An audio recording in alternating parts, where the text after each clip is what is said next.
solve the inequality, the absolute value of 4x minus 5 is less than 7. So we've got 4x minus 5, the absolute value of less than 7. What you've got to do is work out the critical value where this changes from being negative to positive. So the critical value occurs when 4x minus 5 is equal to 0.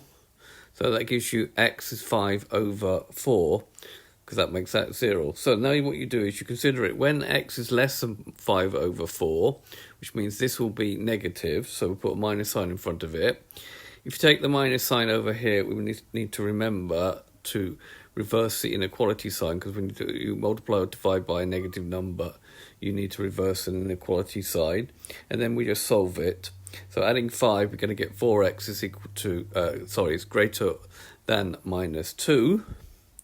And then dividing by 4, we're going to have minus 2 over 4, which means that x must be greater than minus 1/2.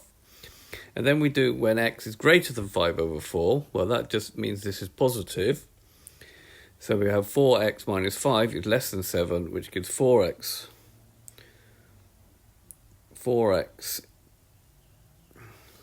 is less than 7. 4x is less than 12. And then x is less than 3.